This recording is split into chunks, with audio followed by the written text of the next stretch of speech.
Address resolution protocol अर्थात ARP। आज हम लोग ARP के बारे में पढ़ेंगे।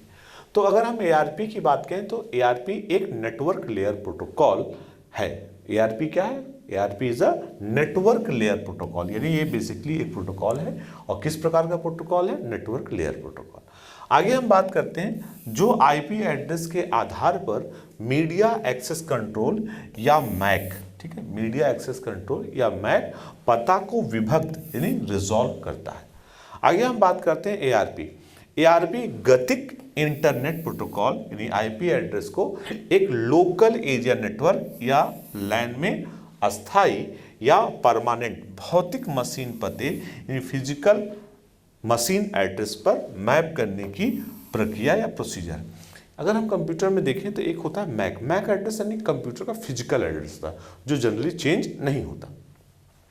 अगर हम भौतिक मशीन पता की बात करें, फिजिकल मशीन एड्रेस को मीडिया एक्सेस कंट्रोल या मैक भी कहते हैं, ठीक है। अगर कंप्यूटर की अगर फिजिकल एड्रेस की बात करें तो उसे मीडिया एक्सेस कंट्रोल या मैक भी कहा जाता है। जैसे कि हम लोग कंप्यूटर में IP एड्रेस अपने से सेट कर सकते हैं और जो IP एड्रेस देंगे वो कंप्यूटर का एक तरह से पता होता है, लेकिन हम मैक खुद से सेट नहीं कर सकते, बल्कि मैक जो है मैन्युफैक्चरर द्वारा डिजाइन किया जाता है।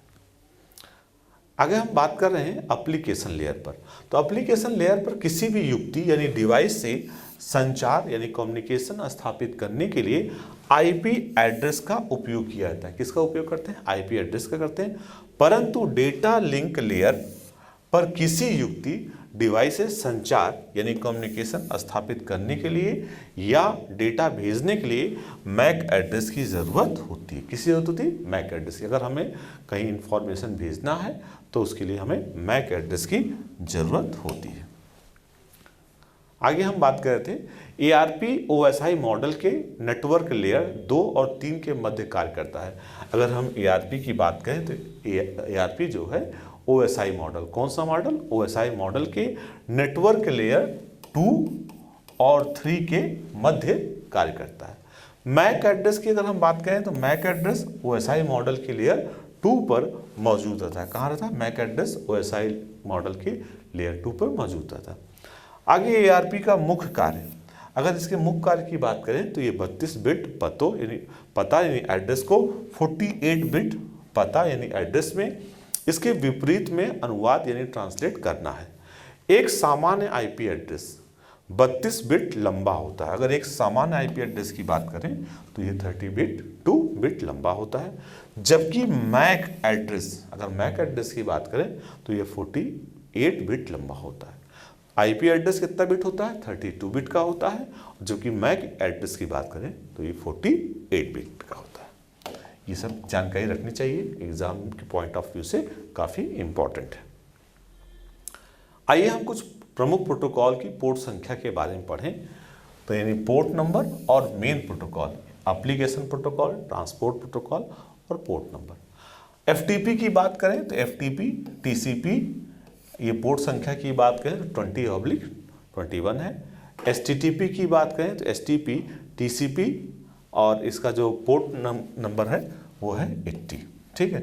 इसी तरह ये STTP की हम लोग जिसे बात करते हैं हाइपर टेक्स्ट ट्रांसफर प्रोटोकॉल की बात कर रहे थे, ठीक है। तो ये एप्लीकेशन, ये सारे जो प्रोटोकॉल हैं ये सारे एप्लीकेशन प्रोटोकॉल हैं, और ये जो जितने प्रोटोकॉल हैं ये आपके ट्रांसपोर्ट प्रोटोकॉल है, ठीक। और ये उनका जो है वहाँ पे पोर्ट संख्या लिखा गया। तो FTP हो गया, ठीक है। और अगर हम एप्लीकेशन प्रोटोकॉल की बात करें तो FTP हो गया। STTP hyper text transfer protocol. STTPS की बात करें hyper text transfer protocol, S for secure. SMTP simple mail transfer protocol. DNS domain name server. DSB dynamic host control protocol. POP post office protocol. Telnet पता है SS secure cell के लिए होता है। ICO display करने के लिए होता है। TFTP फाइल ट्रांसफर के लिए होता है। तो ICO, TFTP, NTP। इसी तरह हम ट्रांसपोर्ट की बात करें तो TCP है, ठीक है। और यहाँ पर TCP और SMTP में अब यहाँ पर आपका ये इसको बना दे रहे हैं। FTP में भी आपका टीसीपी प्रोटोकॉल यूज होता है। एसटीपी की बात करें तो टीसीपी प्रोटोकॉल, एचटीटीपीएस में भी टीसीपी प्रोटोकॉल, एसएमटीपी में भी आपका टीसीपी प्रोटोकॉल, और डीएनएस में आपका होता है यूडीपी एंड टीसीपी दोनों। अच्छा, हमने बताया था ये जो टीसीपी है ये क्या होता है, कनेक्शन ओरिएंटेड होता है, कनेक्शन लेस, बताइए। कनेक्शन ओरिएंटेड, तो कनेक्शन ओरिएंटेड का मतलब क्या होता है? कनेक्शन ओरिएंटेड का मतलब होता है जहां पर सेंडर जब कोई इंफॉर्मेशन भेजे और रिसीवर इंफॉर्मेशन रिसीव करके उसको एक्नॉलेज करे तो उसे बोलते हैं कनेक्शन ओरिएंटेड। लेकिन अगर यूडीपी की बात करें, यूजर डेटाग्राम प्रोटोकॉल की बात करें, तो ये क्या होता है, ये आपका कनेक्शन लेस होता है। और कनेक्शन लेस का मतलब है जहाँ पे इंफॉर्मेशन, सेंडर इंफॉर्मेशन भेजे लेकिन रिसीवर उसका एक्नॉलेजमेंट नहीं भेजता है। टीएसपी की बात करें तो ये भी यूटीपी प्रोटोकॉल है, और पीओपी की बात करें तो ये पीओपी भी आपका, ठीक है, पीओपी भी आपका टीसीपी है।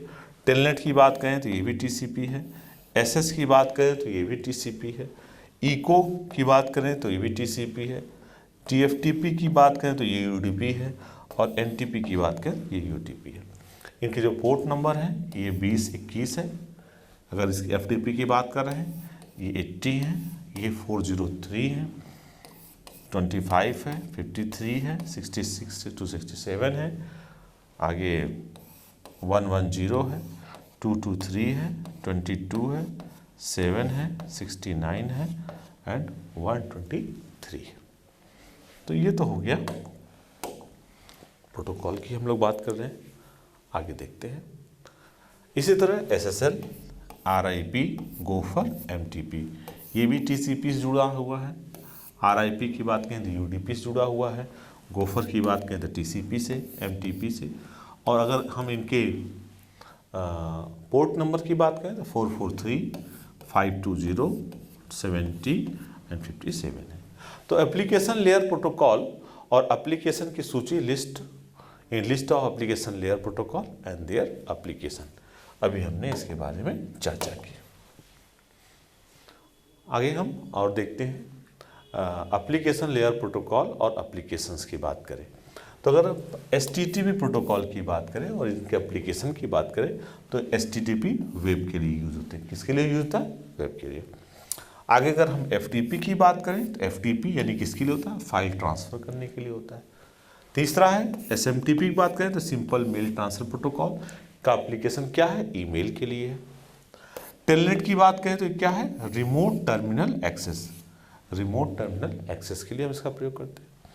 एनएसएफ की बात करें तो किसके लिए है? फाइल सर्वर के लिए। ठीक है, तो हमने अभी आपके एप्लीकेशन लेयर के प्रोटोकॉल देखे और उनके एप्लीकेशंस देखे। आगे हम नेक्स्ट क्लास में आपको संचार कम्युनिकेशन यानी संचार मोड यानी कम्युनिकेशन मोड के बारे में बताएंगे।